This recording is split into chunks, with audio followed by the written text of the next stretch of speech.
ভিন রাজ্যে রক্ত পাচার কাণ্ডের তদন্তে নজিরবিহীন পদক্ষেপ স্বাস্থ্য ভবনের পক্ষ থেকে ইতিমধ্যেই একাধিক ব্লাড ব্যাংকের উপর নিষেধাজ্ঞা জারি করা হয়েছে। আপনাদের জানিয়ে দেব এই তালিকায় কোন কোন ব্লাড ব্যাংক রয়েছে।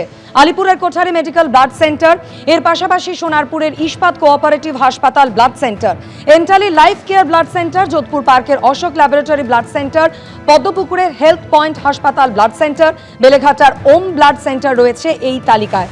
পাশাপাশি হাওড়ার এইচএমসি রোটারি ব্লাড সেন্টার, কৃষ্ণনগরের institute of medical sciences blood centre, রায়গঞ্জের উপশম ওম ব্লাড সেন্টার, পূর্ব বর্ধমানের টেরেসা ওম ব্লাড সেন্টারও রয়েছে স্বাস্থ্য ভবনের জারি করা এই নিষেধাজ্ঞার তালিকায়।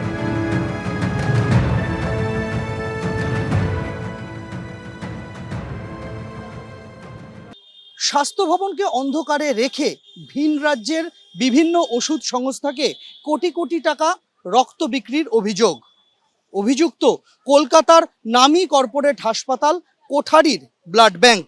গত সোমবার কোঠারি ব্লাড ব্যাংকে হানা দেয় স্বাস্থ্য দপ্তরের টিম। ব্লাড ব্যাংক থেকে বাজেয়াপ্ত করা হয় রক্ত বিক্রি সংক্রান্ত যাবতীয় নথি।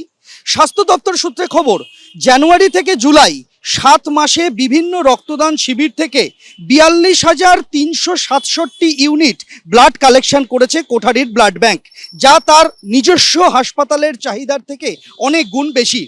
4টি ওষুধ কোম্পানিকে 7 মাসে 3.5 কোটি টাকার বেশি প্লাজমা বিক্রি করেছে কোঠারির ব্লাড ব্যাংক।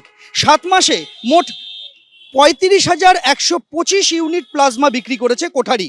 এর পাশাপাশি এটাও অভিযোগ উঠছে, যতজন স্টাফ এবং চিকিৎসক নথিভুক্ত আছে ব্লাড ব্যাংকের নামে, তার থেকে বেশি অনথিভুক্ত লোককে দিয়ে ব্লাড কালেকশন করা হয়েছে।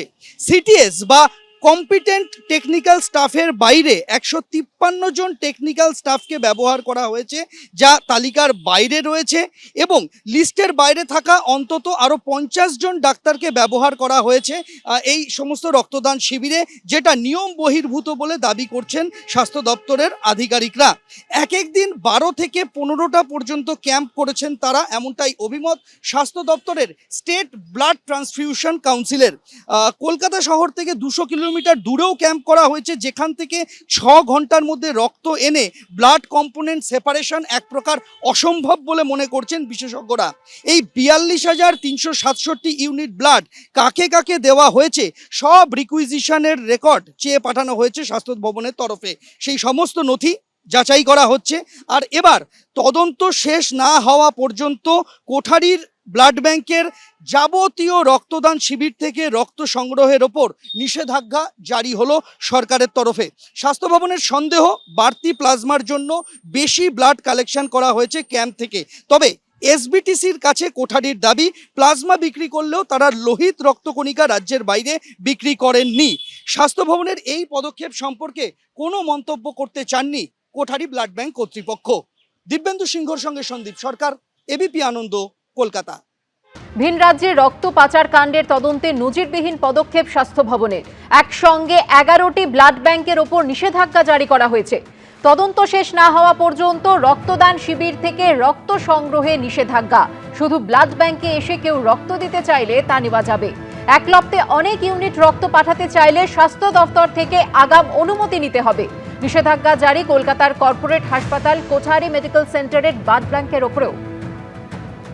ভিন রাজ্যে রক্ত পাচার কাণ্ডের তদন্তে নজিরবিহীন পদক্ষেপ স্বাস্থ্য ভবনের। একসঙ্গে 11টি ব্লাড ব্যাংকের ওপর নিষেধাজ্ঞা জারি করা হয়েছে।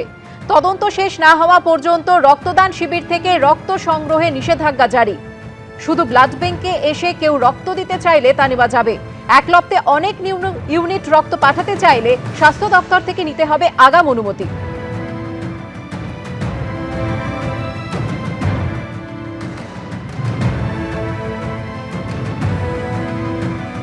এবিপি আনন্দ, এগিয়ে থাকে, এগিয়ে রাখে।